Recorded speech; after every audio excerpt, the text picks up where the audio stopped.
Juthai Kripkeba, good afternoon. I, Chiranjeev Nunisa, on behalf of Dimasa Scholars League, welcome you to the talk series 2. Until the recent meeting, we at DSL had been thinking about organizing the talk series 2 for a long time. The purpose of the talk primarily is to disseminate our research scholars' research or any aspect of their research or their subject-related knowledge. Minishi talk series jabale daglaibo jing shalaima bauba niya khabo ibu talk series de jini research scholar ni khushi ni basawa. So our speaker today for today's session is Dr. Santosh Hasnu, popularly known as Rex Hasnu amongst his friends and relatives. I'll be giving a brief introduction of him. Dr. Hasnu is an assistant professor and teaches history undergraduate courses at Hansraj College, the University of Delhi. He completed his PhD from the Department of History, University of Delhi in 2018. His doctoral project focuses on the history of transport system, roadways, and railways, and its close linkages with labor, war, and political legitimacy. Recently, he has published on labor mobilization for road construction in colonial India, disciplining the hill tribes into coolie labor for road construction in Yin Campbell, Alessandro Stanziani edited the Palgrave Handbook of Bondage and Human Rights in Africa and Asia, New York 2020. Inception of Aviation Routes Between India and China, published in Economic and Political Weekly, August 2017. His other work includes Coolie Labor Tea Planters and Transport in Colonial India for ITH volume on commodity chains and labor relation, Brill publication 2021. His recent interest includes global history, looking at history of commercial aviation in South Asia. The topic of the talk and soon to be published chapter emanate from his MPhil dissertation, State, Territory, and Ecology, Changing Political Frontiers in Cachar, 18th-19th century. Now the session is all yours, Dr. Hasnu. I request everyone to mute their mics. Krepojarni mics ke mute lagade ham dauna. Okay, you may proceed. Am I audible? Yes, yes. Okay, first of all, thank you, Bonnie, for this lovely introduction. And first of all, I wanted to thank DSL, Dimasa Scholars League, for giving me this opportunity to present my work. And I would be also, first of all, let me thank all of you who are present here for my talk. And I'd be highly appreciating if you would give me some insightful comments and questions on the end of my lecture. As Bonnie already said, mentioned in his introduction that my work actually, today's talk is part of my MPhil dissertation because in my PhD, I had looked on a different theme, but not to digress from Cachar and but trying to geographically geographical coverage was more in a sense. In MPhil, I was specific to Cachar, looking at Cachar, and as part of this ongoing work, as we know, all of us, we know that historical works are a long process, and we always tends to get new information in the archive and tends to add new add our interpretation. And sometime later, I'm planning to publish my work, MPhil dissertation, into a book, and this is a chapter actually which is coming out sometime. I think it has been delayed because of the pandemic, and so I would be expecting your insightful comments. And this thus looks at the all kind of work that I've been always in had been talking about this accession or conquest of British East India Company, uh, conquest of Cachar by the British East India Company, and uh, in many platform I had spoken about this in briefly, and sometimes because during these past 2 years, I had found out so many new sources and had brought fresh insight into looking at what led to this conquest and what was the process of expansion of political control of the British from Sylhet. So, um, and in fact, I had in small parts published in as this first volume of studies on Dimasa, edited by Monali, and it's been published by Dimasa Youth Forum, and the publisher is DVS.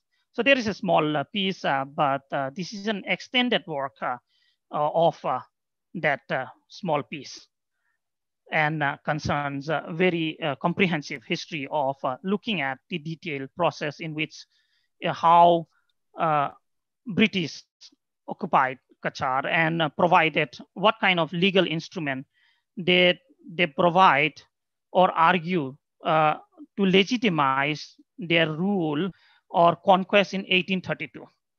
Now, before I go to that detail, let me, first of all, briefly take you to this um, uh, the political context in which the circumstances arises, and uh, I'll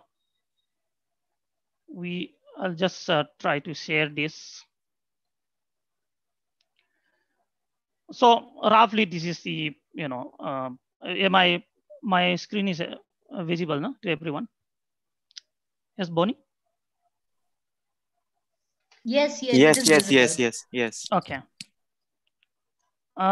So early 19th century, Cachar um, had loom around the politics of or caught behind these two giants, and which were following both expansionist policy, one uh, eastward expansion, and the other the Burmese Empire, Kunbao Burma, following the westward expansion.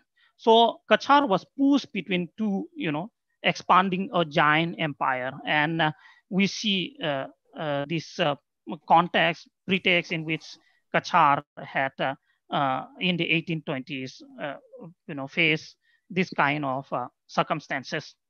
So I will cut short and would not talk about, since this talk is on the formal annexation of how British East India Company has conquest. So I will not go back in what condition the Dimasa state formation took place. We know about this history can be found in many books that we see. So let me directly begin and take you to the condition that prevailed in 1817. Uh, in the 1817, the Raja of Manipur, Marjit Singh, has plundered Cachar. And as a result of this, the Cachar Raja had to force himself to take refuge in British territories. And he took refuge in the village of Suresganj in Jhalgot Pargana under Lato Dhana, which is under the British territory in Sylhet, 19th century that we see. Now, the context in which Marjit Singh has marched in Cachar and took over the control of Cachar is uh, the Burmese extension itself that has we see how these circumstances has arrived, and a series of political events followed from 1817. So even before 1832 or 1830, before Gobind Chandra, the Raja of Cachar, was murdered, died. Even before this kind of circumstances, that political instability that has existed in Cachar. So a series of events that has emerged, and in the meantime, you have the other brothers of Manipuri, Raja, Chorjit and Gambhir entered the foray of occupying Cachar, and Chorjit is one of them, which saw the opportunity to annex Cachar from his own brother, and he, for a brief period of time, he sided with Kobien Chandra and occupied Cachar. And later on, outstated again, once he succeeded, he both and Kobien Chandra succeeded to gain back Cachar. Both of, again, Kobien Chandra has to take refuge because Jorjit Singh has claimed Cachar and expel the rightful Raja of Cachar. Later on, Gambhir Singh entered the scene, and then we see that Gambhir Singh expelled his other brothers and put himself in the throne of Cachar. And in the meantime, the northern Cachar was now controlled by Tularama, who was a former office holder under Kobien Chandra's administration, Kobien Chandra's rule. So by 1820s, we see, even before the Anglo-Burmese War, Cachar kingdom or the Dimasa dynasty now divided into two, and civil war seems to have, have been a regular figure. So North Cachar in the hands of former officer who hold this officer in the Dimasa court of Kobien Chandra, and the southern Cachar now, Gambhir Singh, and some parts of Cachar under the other brothers of Manipur. So seeing this kind of political instability and civil war in Cachar, and also in the meantime, the Burmese was trying to take this opportunity and has reached Manipur by this time, because and the pretext that it provided was that Marchit has refused to visit the Ava, kingdom of Ava, during their coronation. So in 1820, the British rulers, British officials were threatened by this kind of political events that was going on in their neighboring territories. So magistrate of Sylhet in 1820, he reported that now Cachar has been divided or unstable, has said 4 unstable, sphere of influence and under disputed chiefs. And the Burmese information that they, information that they gathered was that the Burmese troops were making advance from its establishment in Manipur. So it attempted, in fact, to solve this or secure its territory by suggesting an boundary between Cachar and British territories of Sylhet. So that is the context where the first boundary was being created, and this can be found in recent work of Gunel Shetterloff, it's a very interesting work on looking at the title of the book is Founding an Empire on India's Northeast, and it's published by OUP, and it's a very interesting work on very important intervention in the historiography of colonial Northeast. Talks about the pretext in which company government expand its political control as well as commercial interests. So I'll be referring to her work, and even the article that I sent, the draft article, that you'll find some of our argument being got. So I would suggest, if you are interested in Cachar and Northeast history, to look at this work of Gunel Setralov. The other work, recent works that has emerged is Indrani Chatterjee's work. And it has also been published by Oxford and Oxford University Press. It's called Forgotten Friends, Monks, Marriages, and Memories of Northeast India. There, a section of Cachar is there, and how colonial expansion is taking place. So what we see is that uh, in this context of Burmese expansion and the unstable, four unstable chiefs controlling Cachar, different parts of Cachar's dynasty empire. So Badarpur was, being made as British fort, a stronghold to check the incursion of expansion of any threatening chiefs and Burmese. So an absolute boundary seems to be an only solution. And the context in which the British choose Badarpur is that Badarpur was located at a very strategic location place. It was located at a height, slightly higher elevation, so it could be easily defended. It could easily keep an eye on the plains of Cachar, and could keep an eye on the expanding Burmese. So to cut short, what we see later on in 1824, a full-blown war has been declared between the Burmese Kunbao Burma and the British East India Company. And in 1824, this once the war was declared, Kobien Chandra placed his empire or state under British protection.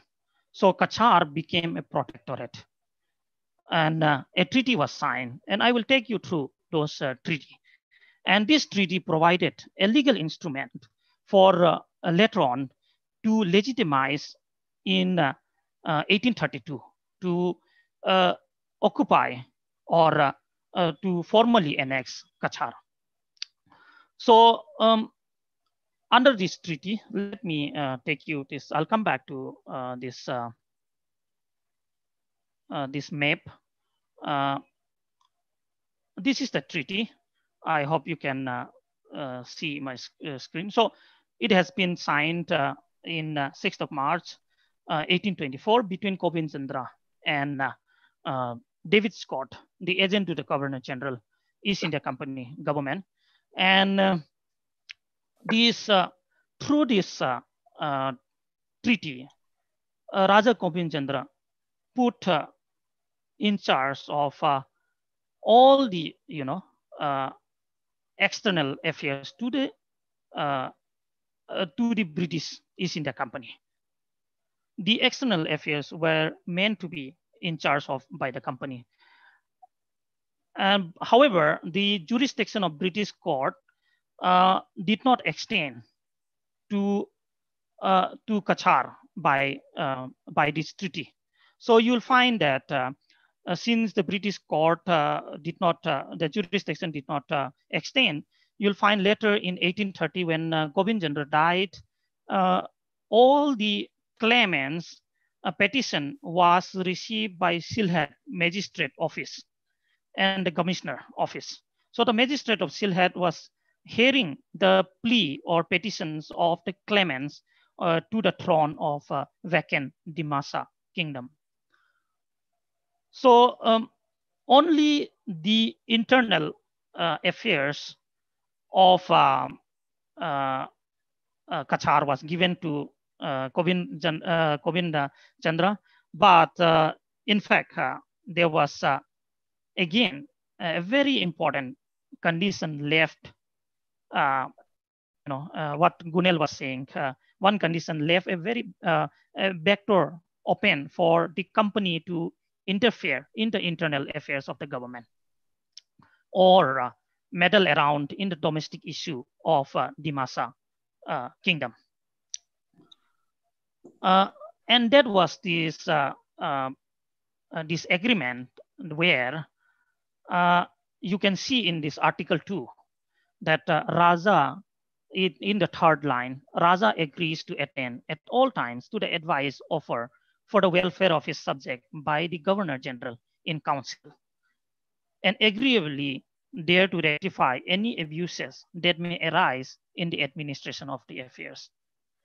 And this is the context in which, even before the formal annexation in 1832, the East India Company had been interfering in the internal affairs or domestic issue of Cachar's uh, dynasty. So, uh, on the on the basis of this legal backing, strong legal backing that we see in after the Treaty of Yandanpu, peace has been signed. This Gobind Chandra was reinstalled as the Raja in 1826, and one of the terms was that providing British providing a protection to him on the payment of a tribute of 10,000 rupees, 10,000 per annum. So the Raja had to provide 10,000 rupees per annum to the British East India Company as a protection. So it's a kind of tribute, annual tribute to be paid by the Raja of Cachar. You can find in Article 4 of this treaty an annual tribute of 10,000 Sikka rupees. And the honorable companies engages to provide for the maintenance of the Manipurian chiefs lately occupying Cachar. So this all has been provided in the covered in this legal agreement that was signed at the height of the Anglo-Burmese War. So Gunel has argued that the treaty was not only about territory, about territorial control, but also the East India Company had commerce in its main objective. And in fact, if you look at her work, her book takes you to the commercial interest, a larger interest of commerce expanding from the view of Bengal, Kolkata, East India Company. And she gives a bird's eye view of how in the main objective of East India Company was controlling those market centers centered around from Bengal to southern China, Yunnan province, to control all those ongoing trade routes. And this can be found even in Pemberton's report, which is available. You can find the reports of Pemberton and the map covering. I could not produce the map of Pemberton because it's in my this, and nowadays computer comes without the CD-ROM, and I had collected it way back in 2009. This map is sort of showing Burma, and in fact connecting Sylhet. This later on the other article that I share, where British built roads, and in fact the treaty and the agreement permitted the East India Company to build or construct a road over Cachar and Manipur. And that is the context why I had argued that Cachar was a strategic borderland in the first half of the 19th century. And later on, Manipur became as a buffer of British East India against the Burmese Empire. So you'll find in the other agreement, for example, the treaty signed with Manipuri Raja Kambir Singh, and clause was made, an article was, in fact, inserted where road construction provision is there. In fact, this is not elaborated in the treaty with Cachar, but Cachar Raja was to provide labor, and in fact all the advices that decision taken by the Kolkata Council, East India Company's General Council. So we see this kind of context where when Kobin Chandra was not able to pay the annual tribute of 10,000, he was asked to construct a road between Sylhet to Cachar and then Cachar to Manipur. But however, because of the war, the plains of Cachar has been devastated, depopulated, and the Cachar Raja was not in the condition to construct, to provide road construction, and all the financial expenses and labor expenses that we see. So in fact, at this point where British officials had been arguing that, in fact, the Sylhet commissioner had been arguing that this is the opportunity, that we should find this opportunity when Cachar could not pay its tribute, that the East India Company should claim its annexation to the British territory. But David Scott, the Governor General, suggested that that Cachar Raja should be given some kind of respite. And since the country was not in the position to construct such a road because of the devastation of the Burmese war. So, however, this treaty provided to engage in the other affair.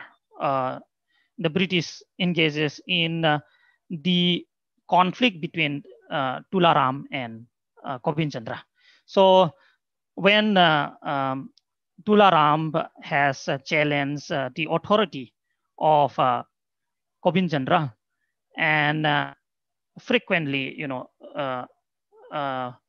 complain to the British, and the East India Company came to this kind of intermediation role. And in 1829, this treaty was signed through the mediation of David Scott. And the Raja of Cachar has to oblige with this advice, because it's provided in the legal agreement, provided in the legal agreement of 1824. So I wanted to show this map, which I collected from the National Archive. And this is the map prepared by Thomas Fisher. And the map is thus talks about this 1829 division of the Dimasa kingdom between plains and Hill Cachar, which is today Dima Hasao, modern present-day Dima Hasao district of Assam. So you'll find here the map of Thomas Fisher, and in 1829 they demarcated to stop this civil war or political instability between Tularama and Kobin Chandra. So even before Kobin Chandra died or murdered, Tularama has petitioned or complained to the company government that Kobin Chandra is not the rightful ruler of Dimasa state in Cachar, and claim himself to the throne, rightful throne to the Dimasa kingdom. You'll find here, this was from here, from Jadinga River. The territory was now seems to be acknowledged of ilaka as a term,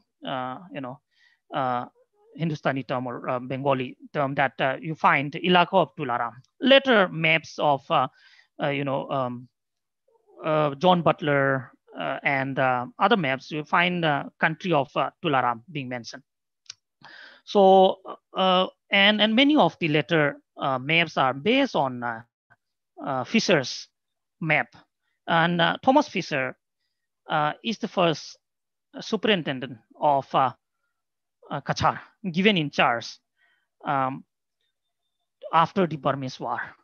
So he was stationed in in Cachar, looking after this affair, and he was to report directly to uh, to David Scott, the agent to the Governor General. So, 1829, you have this agreement being signed between Tularam and Kobien Chandra, and the country was now divided into Dimasa country was divided into this kind of two spatial geographical spaces that we see. And this map does discusses this kind of demarcation that points out.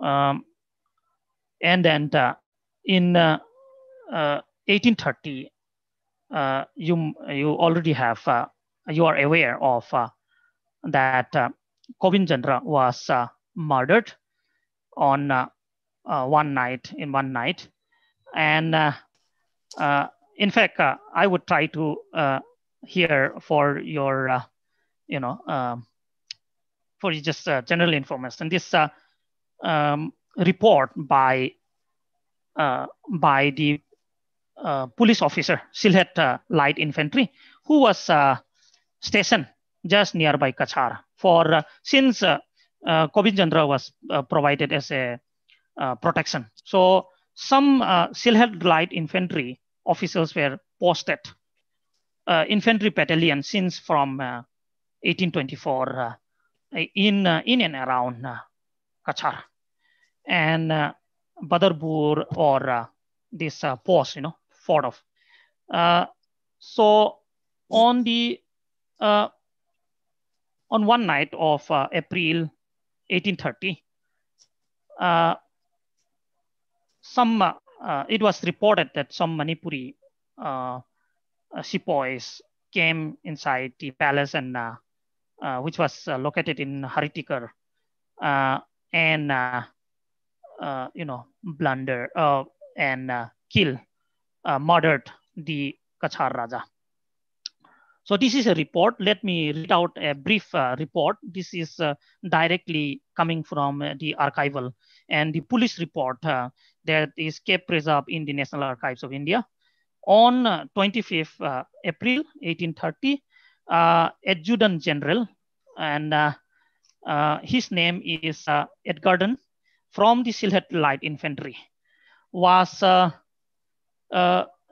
informed by one of the headmen of village headmen under Kobien Chandra's empire, and he came to him in Badarpur and report the killing of murder of Kobien Chandra.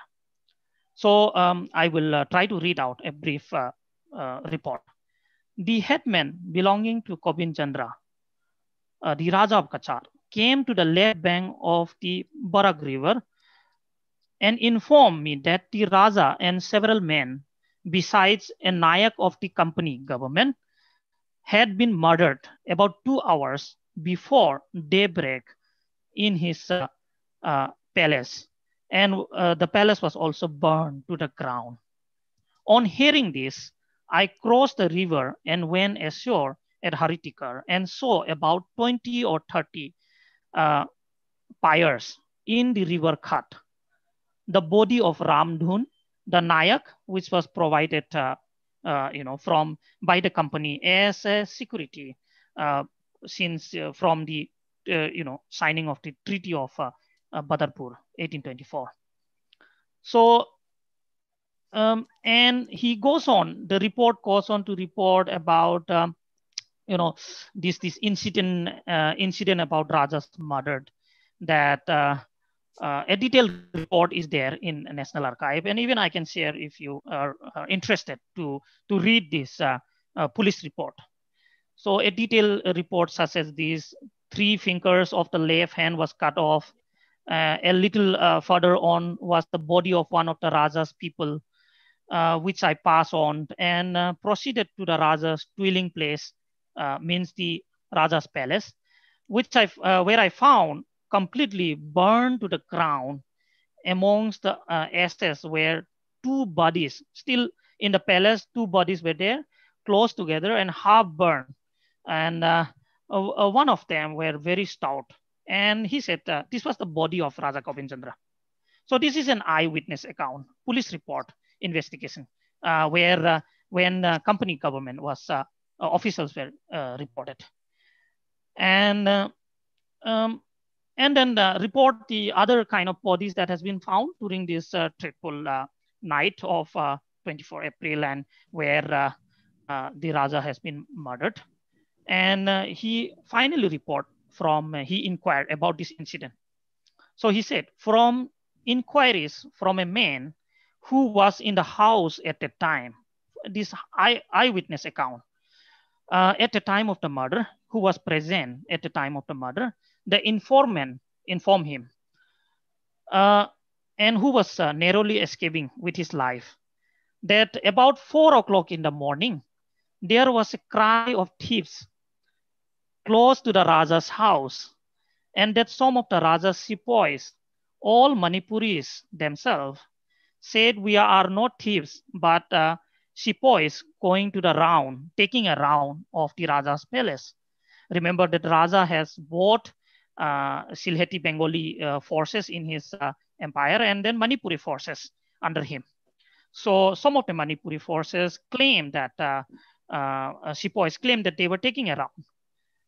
But sepoys, as soon as they got close to the palace, Raja's palace, they cut him down and rush into the enclosure, which is around the Raja's house, and surprise the company's army as well, the Silhet lined infantry. And Ramthun, the official, was taken into surprise, and he could not react to this attack by Manipuri. And he further reported that my informant also told me that they were the Raja's own sepoys and all dressed in his uniform. So only later on, only two of the Raja's Manipuri sepoys was to be found, and both of whom have been imprisoned and was confined to the fort of Badarpur, which was already a police outpost of British East India Company forces. And they were later on, we had this, since my paper doesn't deal about this trial of the murder of Raja Kobien Chandra, they were the sepoys were tried and then imprisoned to the Silhet jail, was sent to the jail to the Silhet, and this is there in the archive, in both in Assam State Archive, and you can find in National Archive the trial of the murder of Kobien Chandra. I'm sorry, I'm taking slightly long, and to come to my main arguments. And in fact, I try to provide this context in which the various claimants to the throne emerges. Since Raja Kobien Chandra died without any child, or without he was murdered hairless. So the successor of the Raja, now the company's task was to find the rightful successor of the plain Cachar. And in 1830, the magistrate declared that we will be accepting this petition. And the petitioner has to claim providing evidences in support of their claim to the throne. So that was the context in which my paper, the paper focus on, the chapter focus on. So the company government received during this course of 2 years, 1830, between 1830, 31 and 32, because it took 2 years for company government to claim, legitimize their rule. And in these 2 years, company inquired and provide a justification. So moral justification to legitimize their political authority. The first claimant that they received was from Tularama, who was a former officer at the court of Kobien Chandra. Now, Tularam claim was based on the support of customary law, and uh, that was the institution of 40 sengfongs. And I think I need not have to tell you about what does sengfong means. Sengfong, in fact, to the non-Dimasa audience here, is a patrilineal clan, and it is numbered at 40. And British was in fact intrigued with this uh, existence of claims of 40 Sengfong. The petition of 40 Sengfong, this translation of letters that reads to the magistrate office, magistrate court at Silhet. You can find all those translations in National Archive. And Tularam claimed to have got support from 40 Sengfongs. So his claim was based on customary law, the institution of 40 Sengfongs, where 40 Sengfongs supported that the rightful throne to the Dimasa, vacant Dimasa kingdom is Tularam. In fact, Tularam provided a long list of how he's connected to the royal lineage, that that why he is an rightful owner. So the paper, the circulating that the paper that I circulated has a detailed discussion on, and it led to the government to inquire, investigate on his claim, and his claim has been investigated thoroughly by the British, and uh, what we see is that this allegiance, this claim that you find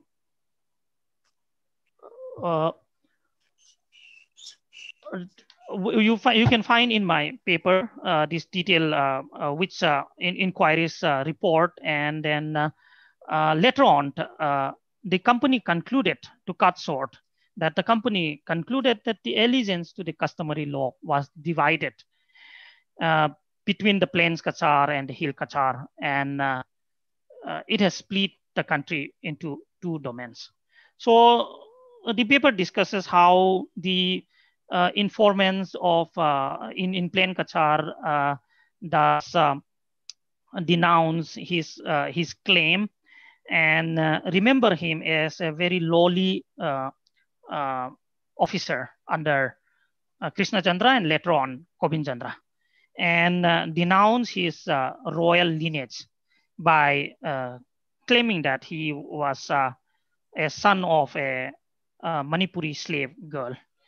So this was the pretext in which British East India Company denied the legitimacy of local customs and Dimasa this customary institution.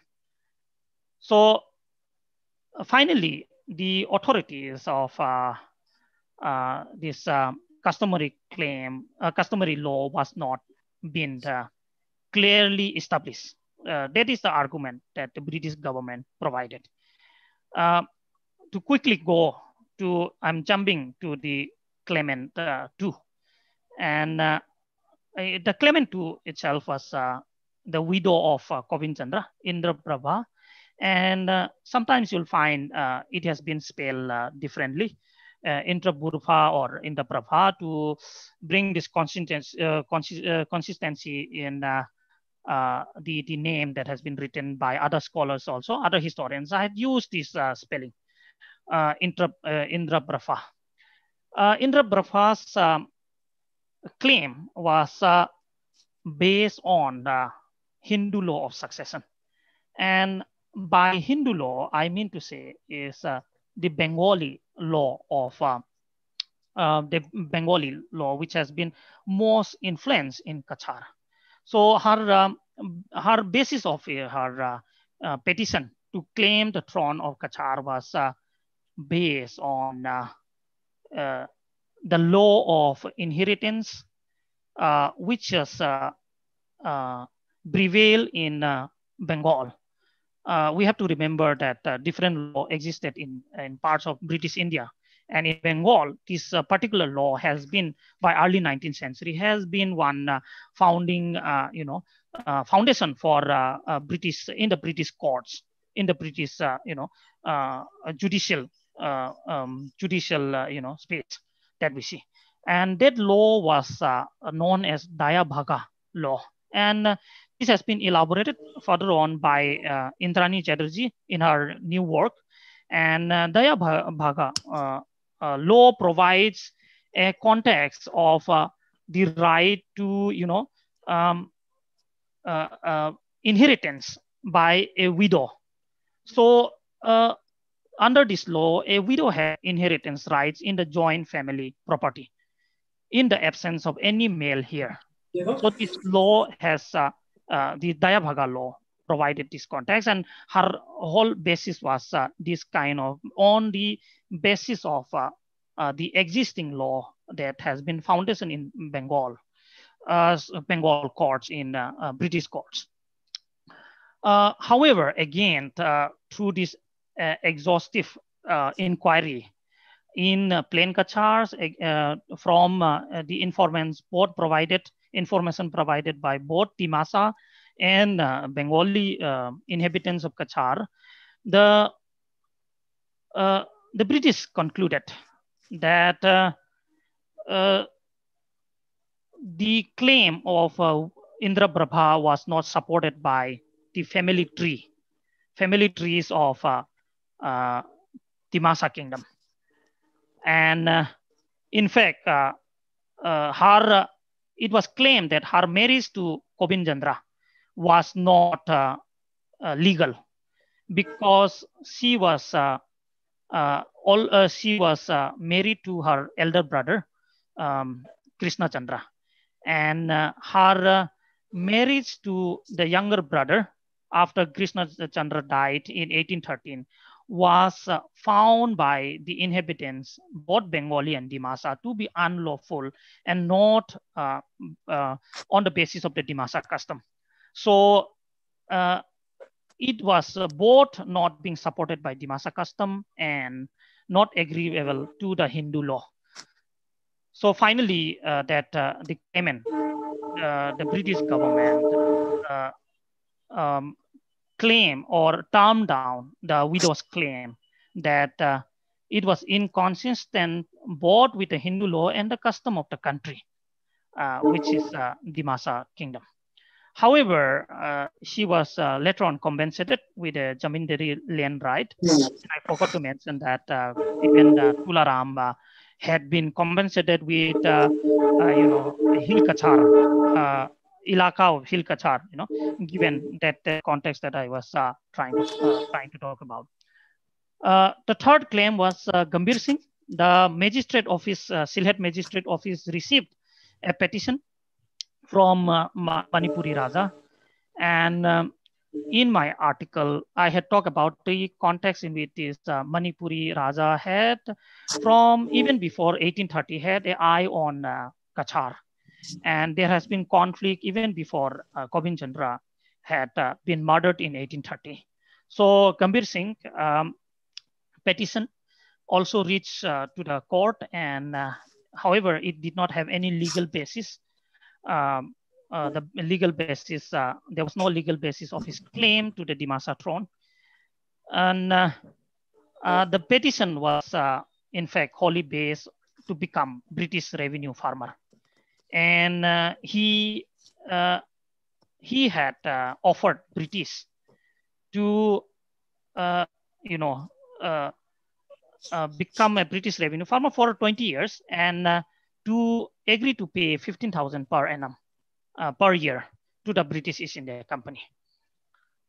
So this detailed discussion again that you can find how the survey official Pemberton and Francis Jenkins was sent to ascertain the actual, the kind of revenue realization from Cachar. And since Cachar, from the long time, British India officials had an eye on the Cachar. So all these records had been revisited, and Thomas Fisher thus present this revenue record, which was worth around 39,000. So in fact, doubled the offer of Kambir Singh, that the actual revenue that could be realized from Cachar. In fact, what we find is that since in the beginning I had argued that the treaty is not about territorial control, but is in the company heart also commercial interest in their mind and as a main objective. So the treaty, this agreement also provided, in fact, this colonial motive, British motive to attract for capital investment, to bring more land under cultivation. And the work of David Lutton and historian David Lutton and Gunel would provide this background on the expansion of how Board of Revenue wanted to expand more and more, land in the eastward expansion from the 1790s. So from the perspective of East India Company sitting at Kolkata, these regions such as Cachar had been seen at a bird eyes views of larger commercial interests, and this region to be incorporated into the larger frame of both commercial and political empire. So this exhaustive report on the survey report found that Cachar under British management could in fact become more, garnering more revenue, generate more revenue than the offer of Gambir Singh, proposal of Gambir Singh. So this was the pretext to turn down his petition. And in fact, soon Cachar was to receive a number of petitions to land, to be given land, tenure. In fact, not only from the Silhet Jamindars, but also from friends, officers, friends, commercial traders or merchants that friends was interested, being interested. Some friends, officials were interested in some of the parts of the Cachar in trying to convert the land into sugarcane plantation and opium. And in fact, this opium was one of the during this early 19th century the interest of the company government. And if you remember the treaty, the opium plantation was one of the in fact provided in the treaty's provision. So this was the context in which Manipuri Raja's petition was again turned down, which the explanation is provided by the report of Francis Jenkins and Pemberton. Finally, turning down all the claim. Excuse me, sir. Yeah, I think it's 45 minutes yeah, now. I'm trying to conclude this. And Okay. finally, British East India Company were the final claimant. And they themselves try to claim the territory of Cachar. And I had tried to argue in my chapter that the British India Company claimed Cachar for itself. They became a claimant. And the legal instrument that was provided was the Treaty of 1824. And this Treaty of 1824 provided a legal instrument to occupy and attach in perpetuity the territory of Cachar Raja. And the East India Company asserted that the government is, consequently morally responsible for the welfare of the inhabitants of Cachar. So this was the pretext and legitimacy, you know, by using this high sounding moral pretext to claim the throne of Cachar. So I'll stop here and try to address your queries and questions. Thank you very much for listening to my lecture. Rakhi Naiding, please can you on that video? Okay. Which video? I can switch on my video actually. You cannot start your video because the host has disabled it. Yeah, I had done it. Okay, yeah. Can you start your video? Yes. Okay, now we are in the end of our talk. Thank you, Dr. Hasnu, for your engaging talk. Your talk gave an insight into the development of lesser known 19th century Cachar, or the Dimasa kingdom around Cachar and present Dimasa district. In a nutshell, I think it explored the popular belief that Cachar was annexed on the pretext of doctrine of lapse, which I myself believed earlier. Rather, the territory was annexed employing strategic devices, like you have said about claimants to throne and the squabble over such led company to inquire on laws of succession, which ultimately deemed problematic and that allow colonial laws to prevail over Cachar. In other words, it made annexation easier. The colonial government also had vested interest in the commerce of the region, right? I mean, these are the two main points you highlighted. All this culminated in strategic annexation that shaped the politics of Cachar pre-Govinda Chandra's death. Okay. Now the session is open for queries, questions. People may unmute themselves and speak to the speaker directly.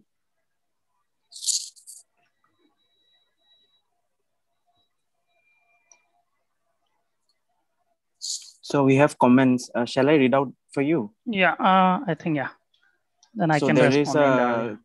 So there is a suggestion from Janham Jigdung.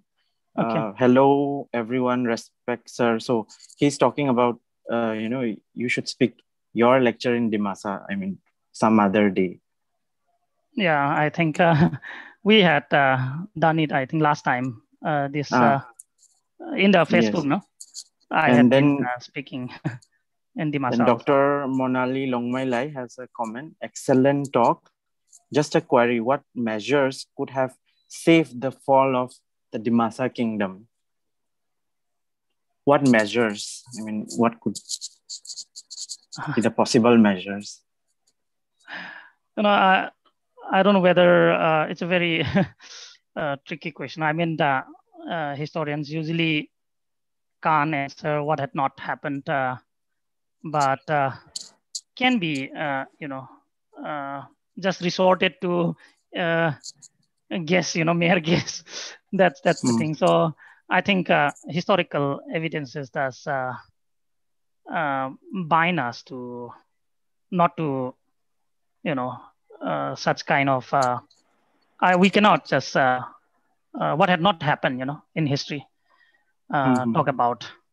So I think, we can only it's very explain in difficult. hindsight. Yeah. Yes. It's very difficult. So I think I have two questions. Yes. Okay.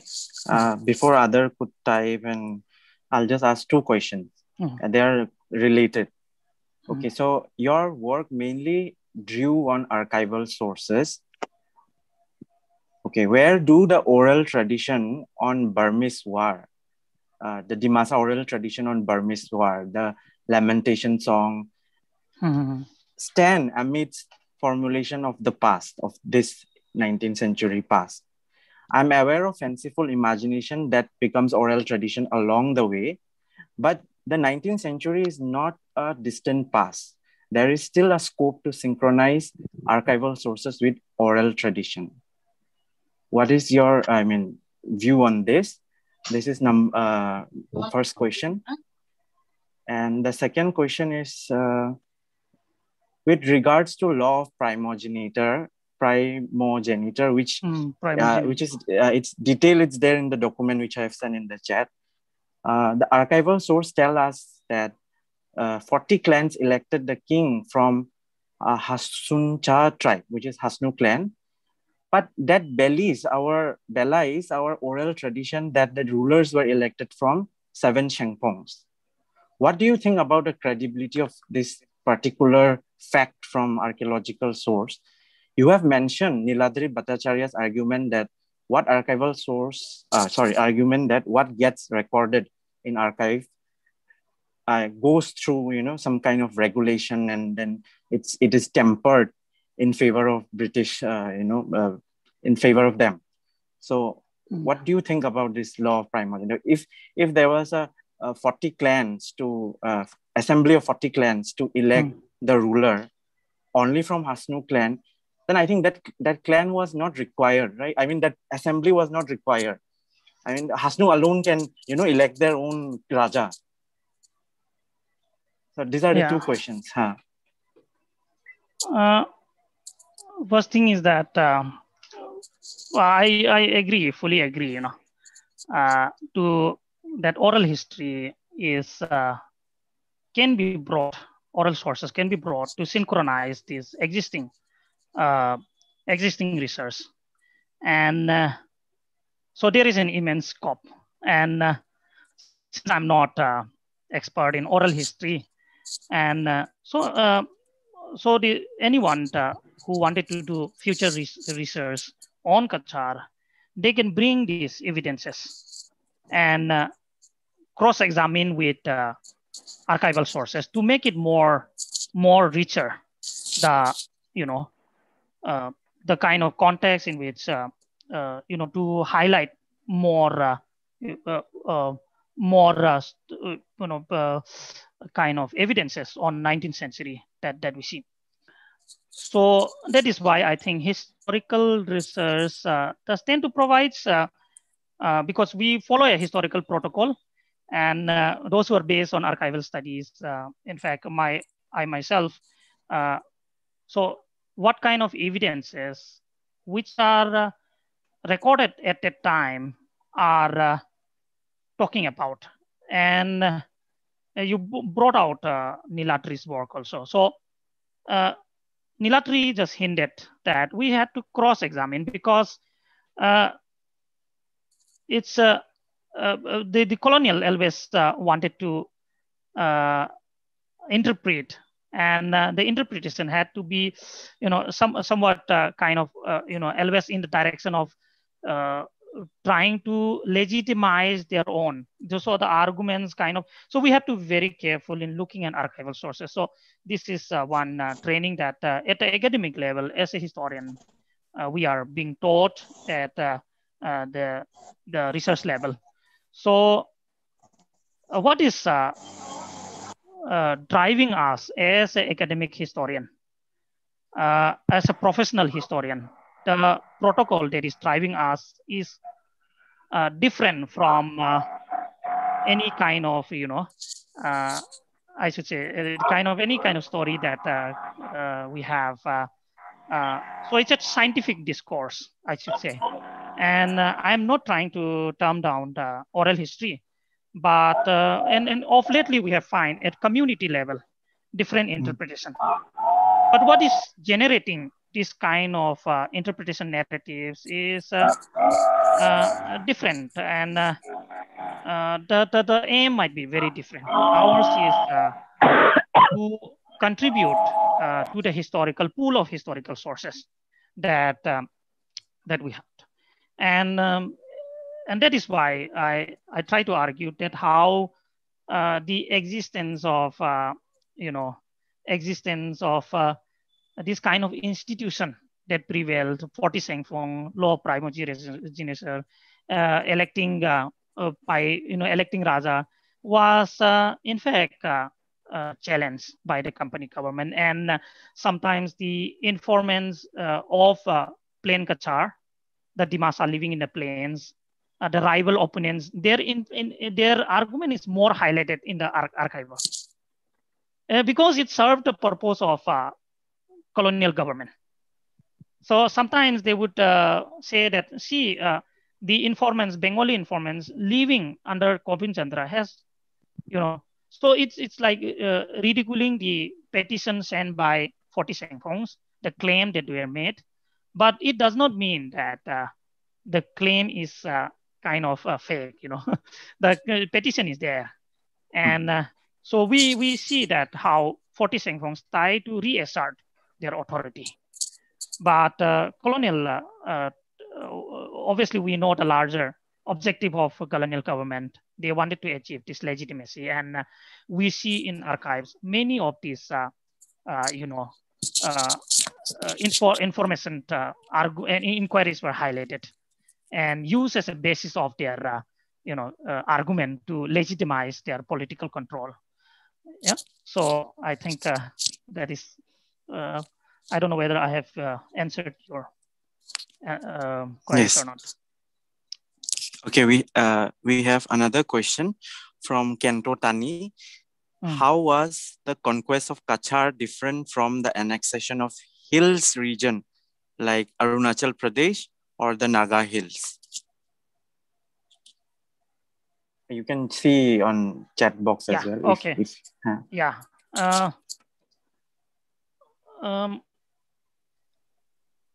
Naga Hills, I can provide you some context. In fact, my work, PhD work on building of roads and transport history does provide some context because, and then the whole context in why Tularama has been given North Cachar is basically the colonial cannot afford to lose a very important ally. And Angami Nagas had been raiding parts of Cachar, Barak, Dildi Barak River. The building of roads were done by the Angami Nagas. And so British need a very important ally.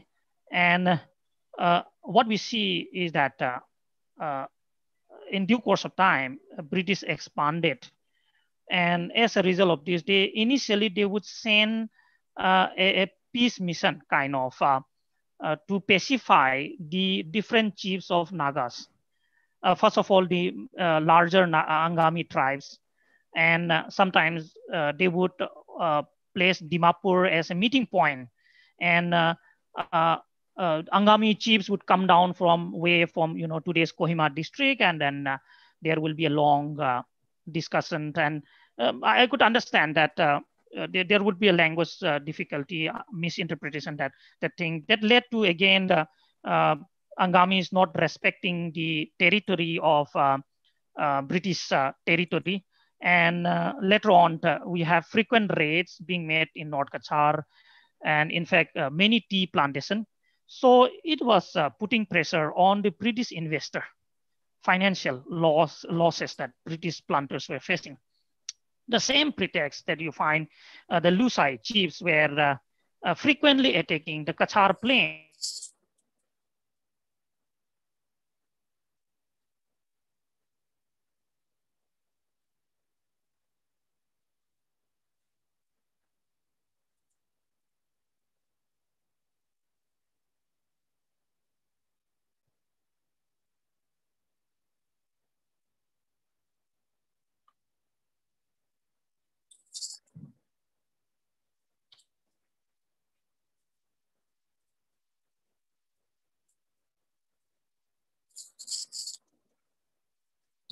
Hello. Can you hear? Yeah, who went disconnected? I didn't know. Okay, I went disconnected, I think. Okay.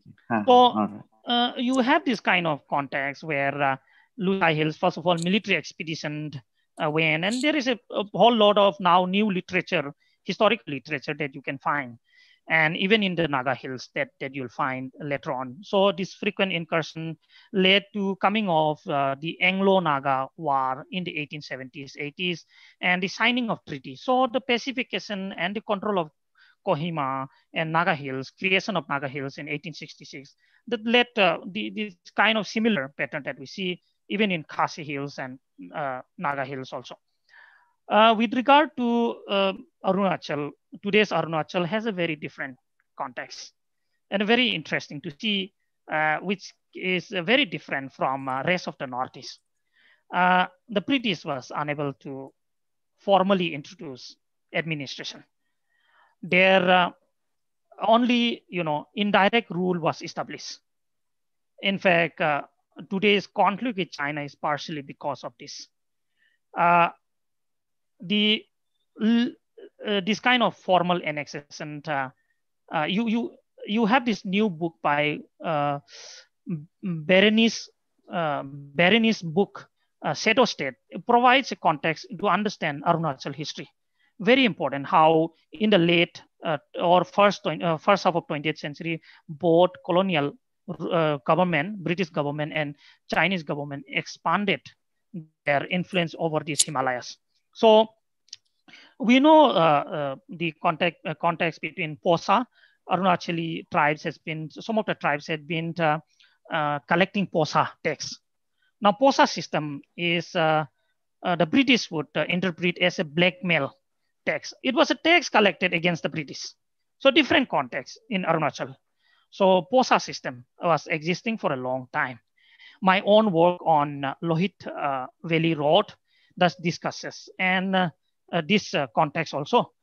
And the British wanted to build road till sudden debate, but doesn't want to bring under formal administration of this valley, Mismi Hills and all those. So until I think 47, we have until the creation of NEFA, Northeast Frontier Agency. I think the British relation with these many tribes of Arunachal has been this kind of patron claim, something tributary kind of. So China also claimed like that, many parts of parts, and that there was a tributary system. So they would claim even many other territories, sovereign countries.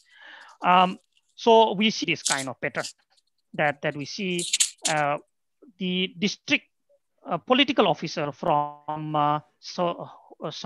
Hodia, and later on Palipara track would keep on the western side, Tawang and region would keep track on the, so it was a buffer kind of created. And in this part, there was Sadia frontier track, where political officers would visit, would tour in one Mizo Hills also. Yeah. So you have this kind of new historical work that you might be interested to look at. I forgot to mention about the seven Sangfungs of Boni. No? You were asking about something on seven Sangfungs, this tradition. Yeah, I mean, I think we can carry that later, but we have another question from Humi Thausen. I got two questions. Out of my own curiosity, were there any difficulties or ambiguities in your archival access? Did you find anything on Jadi Julu in your archival research? Let me answer the second one part. The context in which the archival history provides is very difficult. I mean, there is no mention about detail of Jati. And partially because British interest has been different, not to record, study, and ethnographical study has not been the interest in the beginning of the 19th century. So partly because might be because of this. But however, you have many other details account, like what kind of tradable commodities from North Cachar can be if we bring under North Cachar under British influence. So a detailed note on on this, on the commodities that can be fruitful for, that can be, that company government can earn more revenue, something like that, trade commercial interest. So there is a detail. In fact, there is a record about the property of Kobien Chandra when he was murdered. They would write about how much property has been left by the murdered Raja. I remember reading about 18 elephants, that Kobien Chandra had left.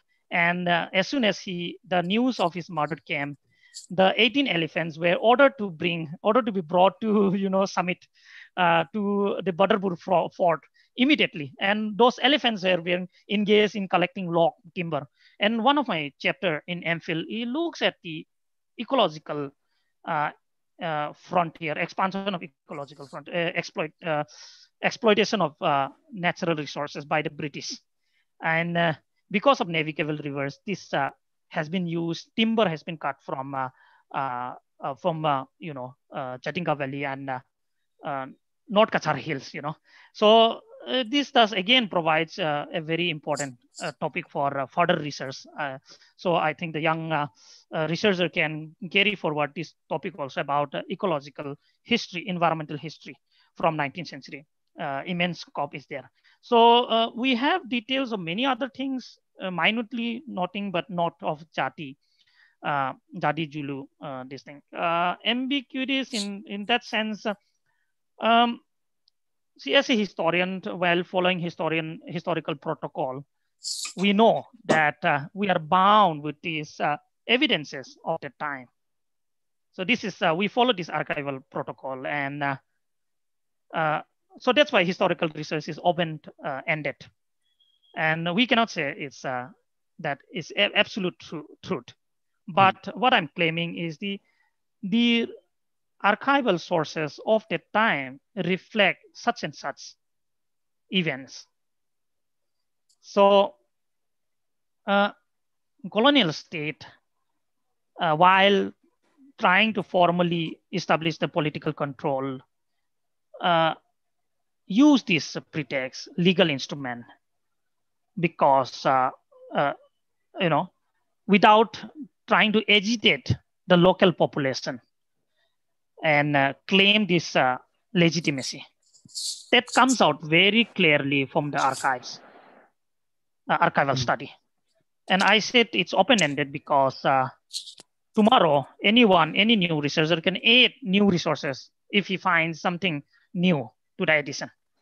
So it's an open-ended, it's welcome kind of to validate the kind of research that has been written.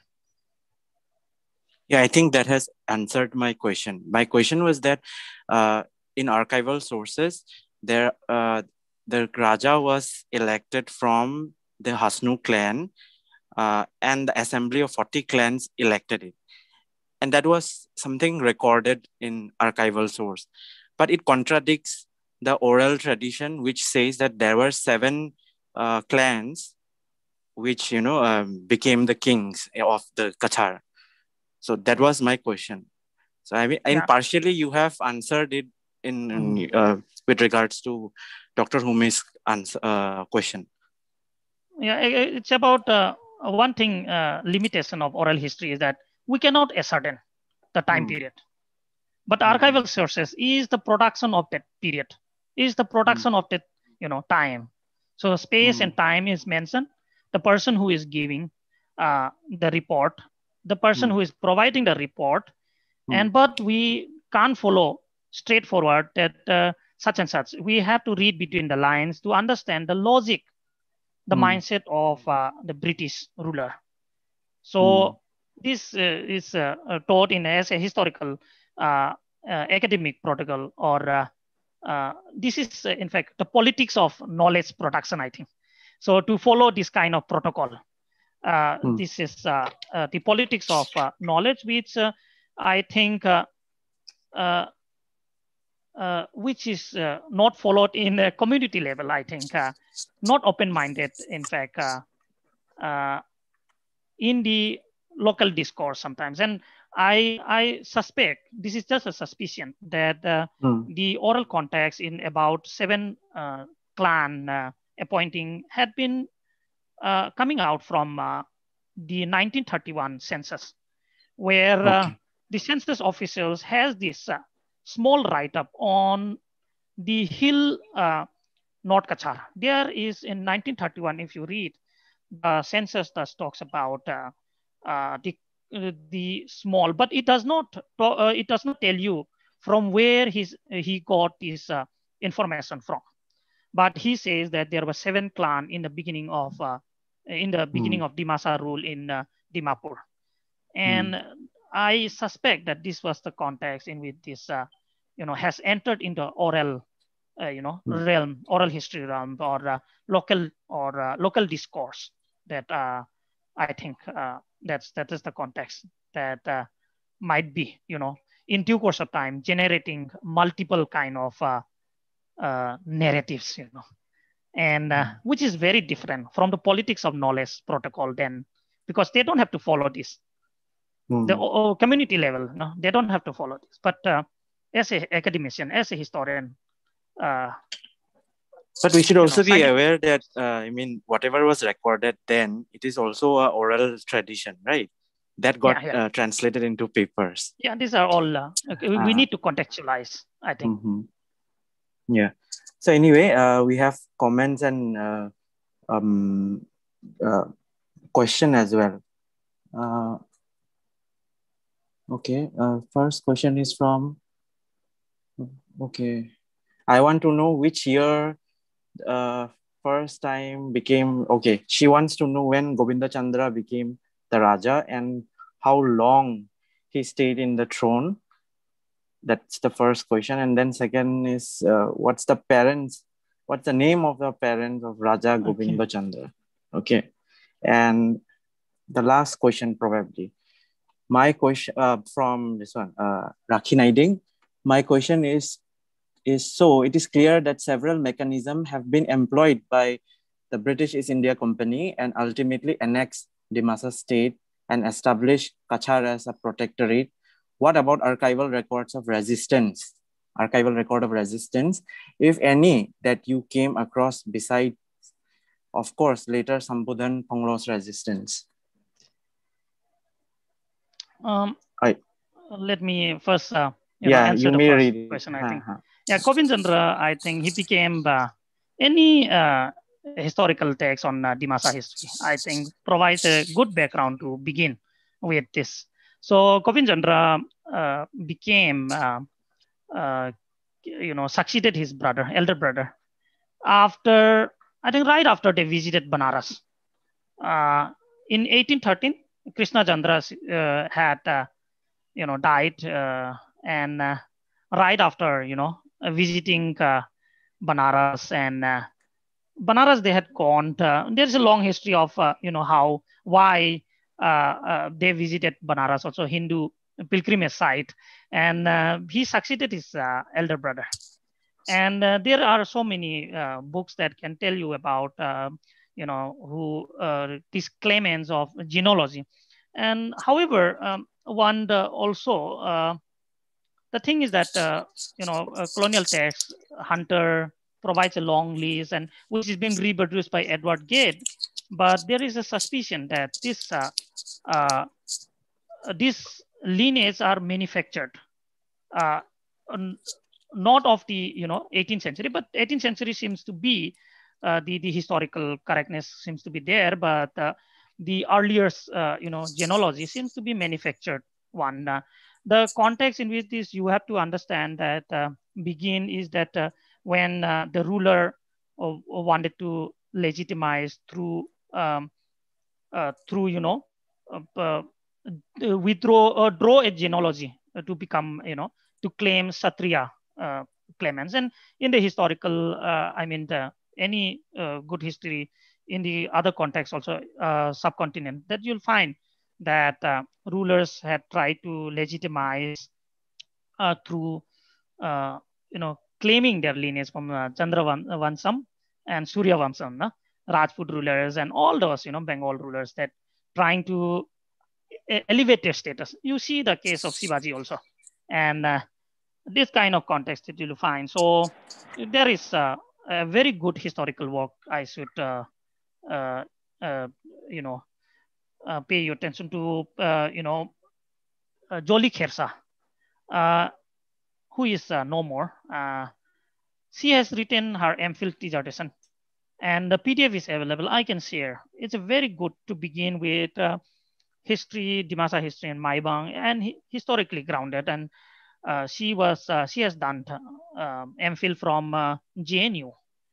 So her work is, in fact, very uh, thickly grounded, historically, all those sources that has been produced, and you can find there uh, some of these claim that we see. And then recent work of the Japanese historian, why Dimasa ruler claimed to have, changed this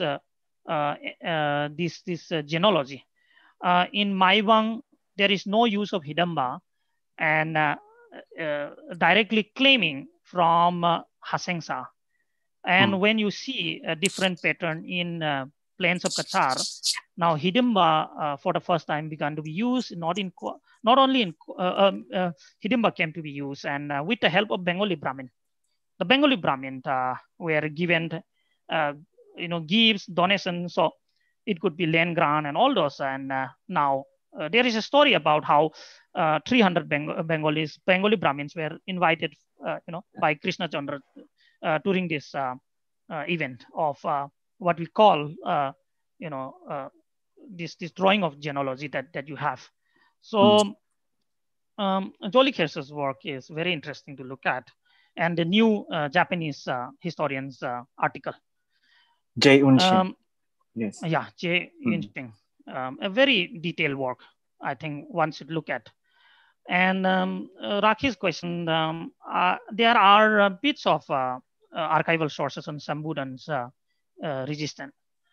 So one thing is that earlier also during the, I think, that anniversary celebration of commemoration that we had organized, where I had also presented a small talk on Sambudan Punglo. It's coming out imminent from my archival collection about Sambudan. And the reorientation of this kind of political structure right after Tularam's territory being annexed in the 1850s had been one of the main, one of the contexts in which Sambudan's resistance came. The recent work on, I'm forgetting the name, Arup Kumar Datta. Arup Kumar Datta talks about the laying down of this railway, this Assam Bengal railway. And he argues in the book, and he says that one of the contexts in which Sambudan revolt came is because of British project of laying down railway in North Cachar Hills. So the context in which Sambudan resisted could be all this reason where even during this company government, when Cachar became a protectorate and they were threatened by Burmese aggression, even after first Anglo-Burmese war ended. So to build the road, we need lots of coolies, porters, and Dimasa porters had been running away, and the Bengali porters had been running away. So the other article that I share, which has been published by Belcrest, has talks about this context of how the British East India Company recruited coolies for road work from the Naga population in Cherry Hills, and then mostly the Kabui Nagas and the Kuki populace. So you see this context, and frequently that when such kind of administration has gone or try to lay down any colonial project, the surveyor would carry along with them thousands of coolies.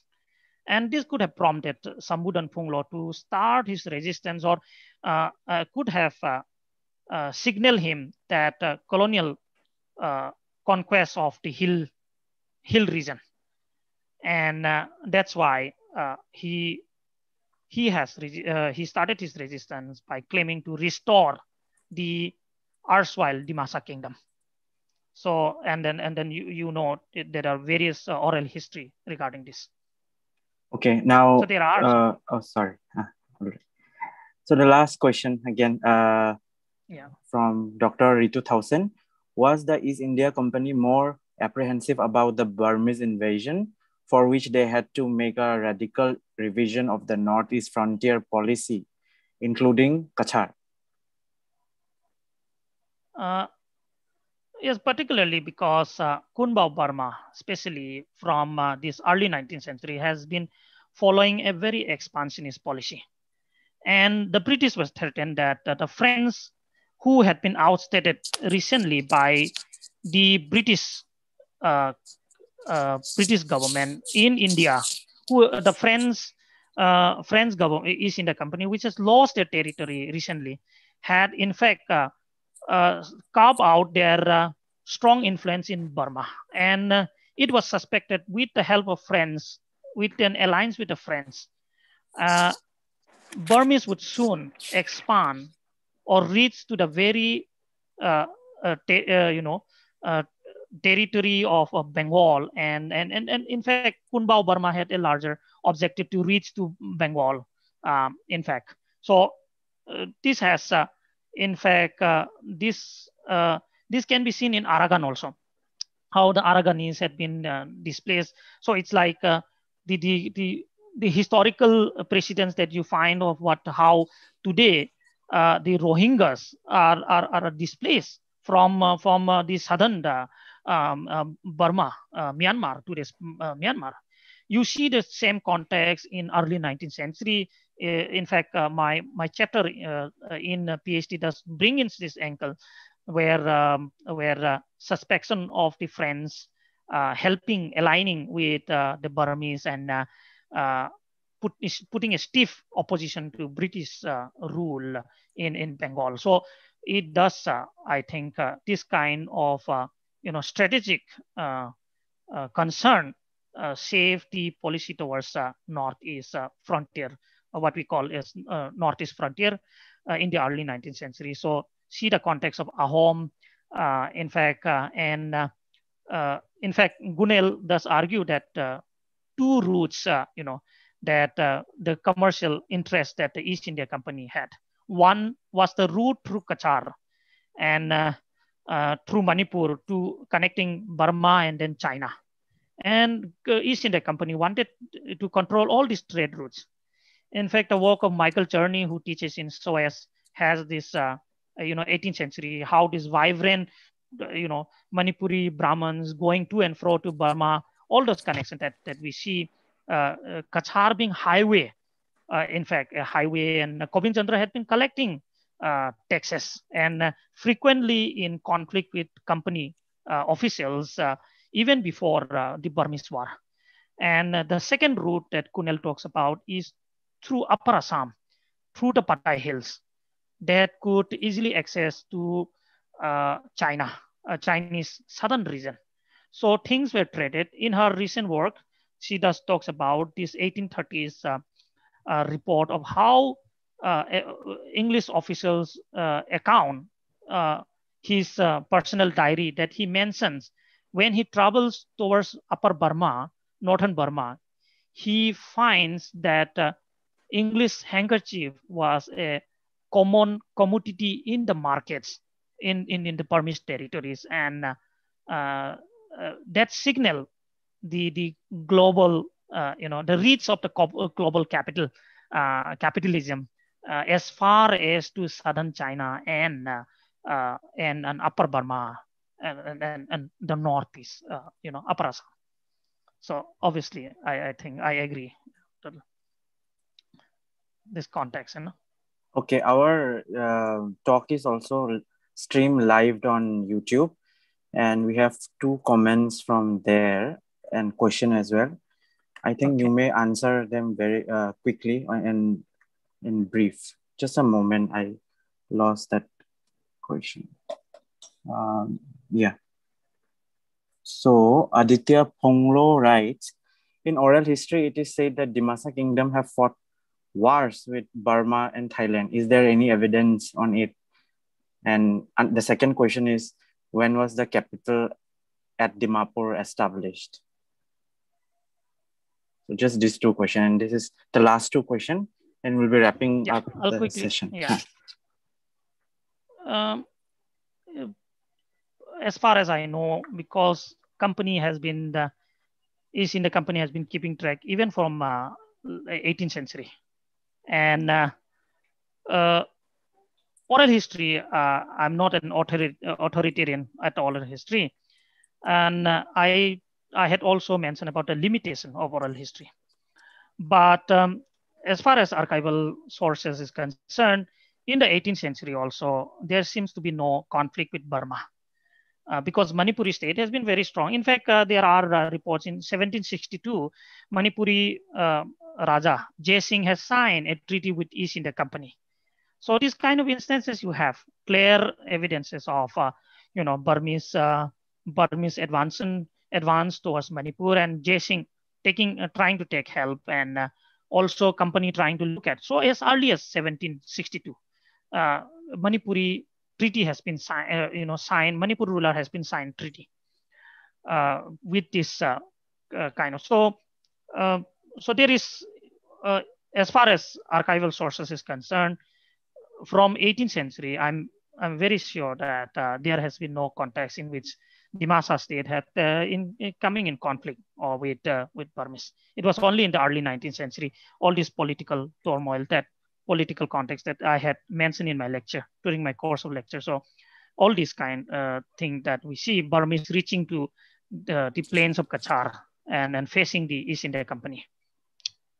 So the second one is that quickly, Dimapur, if you see the ruins, I think the archaeologist has mentioned that it dating back to 9th, 10th century.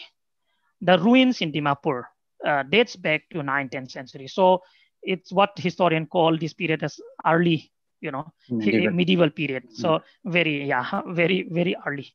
I think the state, we find the evidence of state, Dimasa state. But we do not have any inscription, kind of pictorial, so sculptural. So the study is awaited, I think, on Dimasa ruins, and through the perspective of art history, architecture history, there is an immense scope, I think. So a very detailed history has not been done, and it is recorded that by 1536, there is a home in Kherson, and due to that, the capital was to shift in Maibang in 16th century.